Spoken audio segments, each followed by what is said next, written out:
Welcome back to the Free Mouse MC, and today we're here with the myth, the legend, the BMW GS 1200 from 2015. And let me tell you, I'm super excited to review this motorcycle because this is the motorcycle that stands for a certain philosophy of buying a motorcycle. And since we saw a long way around, there's no getting around the BMW GS as the adventure bike, most definitely. And this bike is really impressive with its 1170cc water and air-cooled boxer engine that feeds the power to the wheel over a drive shaft. It is incredibly menacing and impressive how it's standing here in front of me. The engine produces 123.5 horsepower and 125 newton meters of torque, which is plenty to get around. This bike is just an enormous engineering marvel. For 2015, this bike already had an incredible amount of technology in it, which is now 10 years ago, and the bike has the BMW tether lever suspension system with 190mm in the front and 200 in the rear, and it's electronically adjustable to ride with luggage, to ride on your own, and to ride with a passenger, while also being adjustable through rider modes for all different kinds of road settings, including a lot of off-road riding, and all that also with the engine having its own suspension. Like, all of this is incredibly impressive. You have USB charging ports, you have heated grips, you have a lot of things that you can change while on the go. Like, you don't need to pull over to change the modes or anything. And it is an incredible bike to just stand in front of. And one point with the BMW GS that everyone always gets to is that those bikes are incredibly heavy and that can make them unpractical. Now standing here in front of the bike, it's incredibly big and menacing as a machine, but it's only 238 kilos. I would have imagined it to be a lot heavier, and yes, 238 kilos is quite a lot of bike. I myself have off-roaded a 220 kilo heavy machine, and with it being this big in size, I'm very curious how this is going to manage, especially with the very low weight of the boxer engine. And the bike has a seat height of 895mm, and the seat is adjustable up to 910mm. It has basically the two levels you can switch between, and this is how that looks on a man my size. I'm now sitting on the motorcycle. For context, I am 6'5" or 1.95 m, and with the bike being on the center stand, I can still put both feet on the ground, comfortable, and but at the same time, the bike is really big. But that's actually nice because this is one of the very few bikes that I've sat on where I instantly realize this is made for my size. Like, this is comfortable. Like, I have good room for my knee. There's, like, here in the gap of the tank, there's good room for my leg. Yeah, let's get this thing on the road. And even though I sometimes was critical on YouTube of the big adventure bikes, I have a feeling I'm really going to like this one.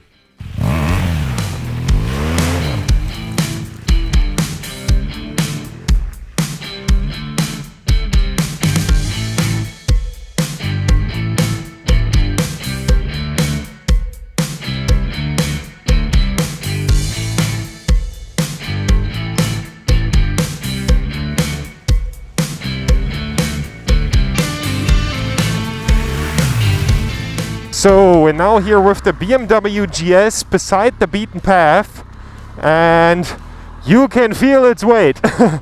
but so far it's ouch, fuck. It's handling relatively fine, except that you absolutely bang your shins bloody on the cylinders. The bike likes to do more wheel spin, most definitely, compared to the Himalayan that we tested yesterday, compared to any one-cylinder enduro, because you get more pulses onto the tire. With that, you just get more wheel spin, and the 19-inch front wheel likes to jump around more. But the bike is, as funny as that sounds, stabilized by its massive weight. Oh, this bike gets heavy quickly. It has a lot of power, so you're kind of shooting at ants with a bazooka. it's what it feels like.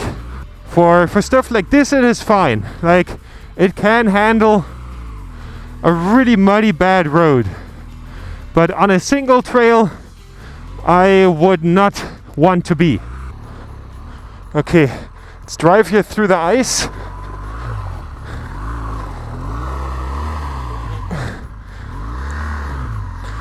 You see the traction control light just flashing all over the place. It just feels a lot like a big pig. Ugh. I mean, it can do these things. It can do these things.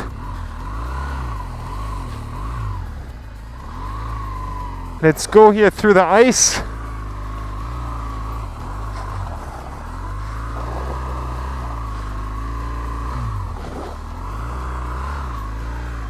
Like, on this motorcycle, light off-roading is definitely doable, but everything that becomes a bit more of a challenge is difficult. I mean, you could now train a lot to be able to ride this machine here. Also, all the off-road riding you can do with this machine is mainly in a straight line, because as soon as you need to make a turn and you would put the wheel into the ground, the wheel doesn't give you the stability that you would need.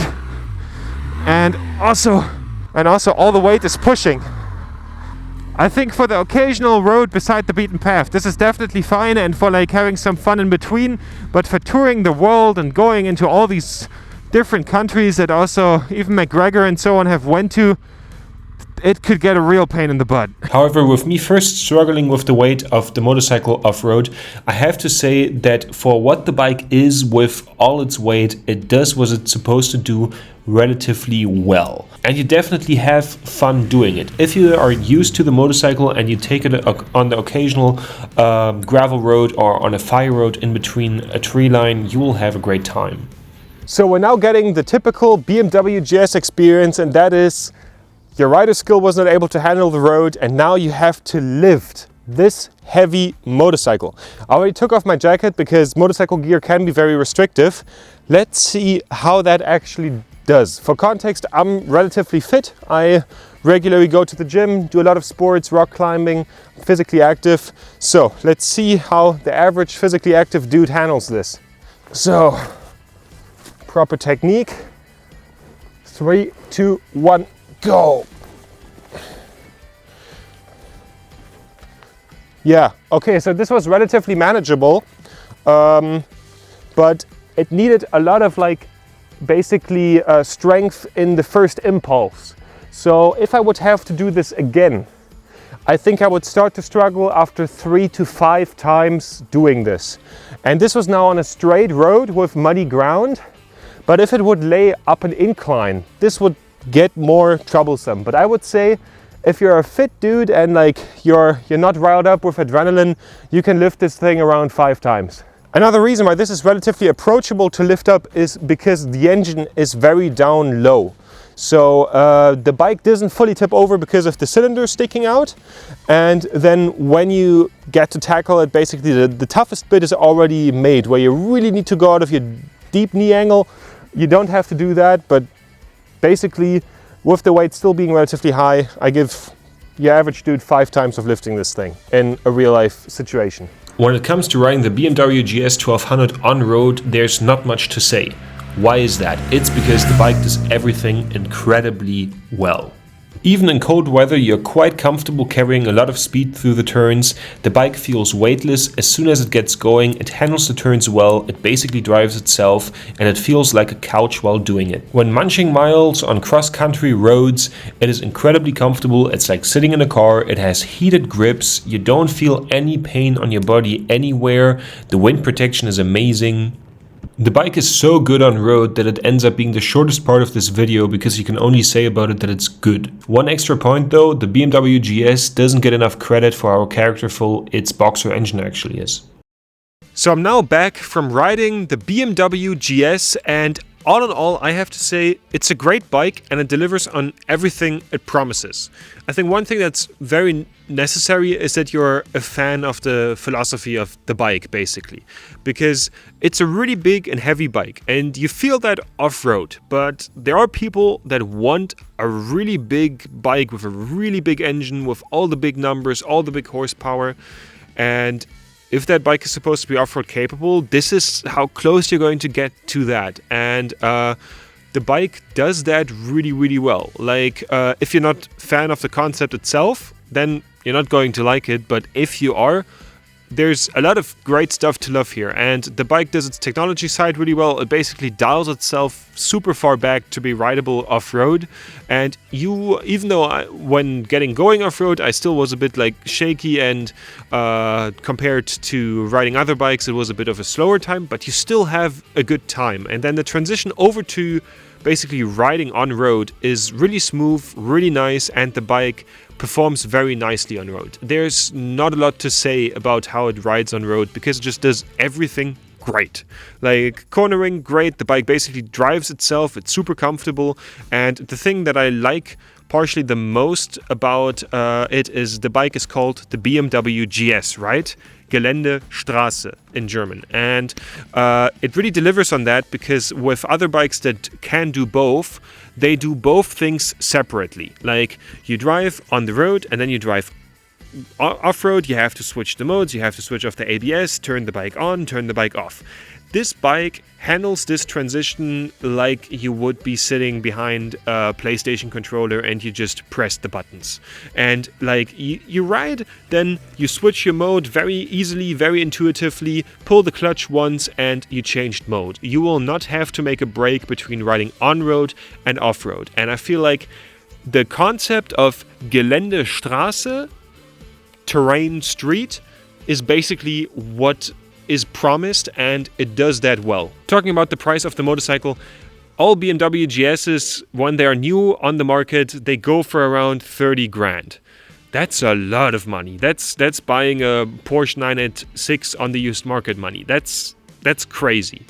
But you get a lot of motorcycle for that, and if you have just money burning a hole in your pocket, then I guess you can go for it. Will you get something justifiable for the price? I doubt it a bit. It would not really be my cup of tea, but no matter where you stand on the big adventure bike, and if big adventure bikes make a sense, or if you're even a fan of the bike, you can only win if you get this on the used market. Like, there's literally nothing you can go wrong with. The owner of this motorcycle, Felix, paid... feel free to come over. Hi. Nice to meet you, and thank you for the bike. How much did you actually paid for it on the used market? Back in 2020, I paid like 11,000 euros. Yeah. And 11,000 euros, this is an amazing package with all the stuff that it offers, and you will be hard-pressed to find a decent bike that you would like to ride new on the showroom floor at the moment. Like, I sometimes look at the offers, and like 11 grand for this is amazing. And you also do all the maintenance yourself. So how is it actually with like things breaking? How easy is this to maintain? And yeah. It is actually much easier than one could think, because you have nowadays you have YouTube, you have a Highness manual which you can have online with pictures and with color pictures, and you have a lot of resources. From this bike, which is one of the best-selling bikes in the world. You have a lot of information, a lot of YouTubers. It's really easy. If you follow the instructions, there is you can do nothing wrong. No. Yeah. And I mean, that also then, of course, saves you a lot of like time and money at the BMW dealership when it comes to paying for repairs there. Have you ever taken the bike to the dealership to get something serviced? How was that? How was that money-wise?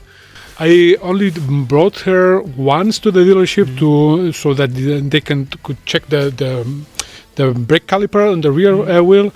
They charged me 70 euros just to look at it, and that was the other time where I brought her to the dealer was for a recall service on the cardan shaft, which they exchange it to free of charge, and they will do so every 30,000 kilometers. So that's the only 2 times.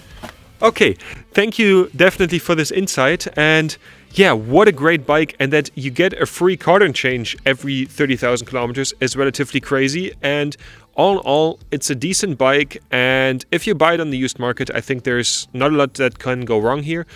One thing has to be said though, the parts can be pricey. For example, the off-road rims that are now on this bike were like $1.5 grand. For $1.5 grand, you can also get a used KLE. But if you want a BMW GS, I think it's definitely doable. And with this bike being from 2015, getting it like you for like 11 grand on the used market is definitely the road to go. And you cannot really do much wrong here. And you rode the bike for like 60,000 kilometers since then. 40,000, yeah. 40,000, yeah. So it's really great, really nice, and definitely if you like these kinds of videos, feel free to write me an email if you have a bike that you would like me to review, and see you guys in the next one.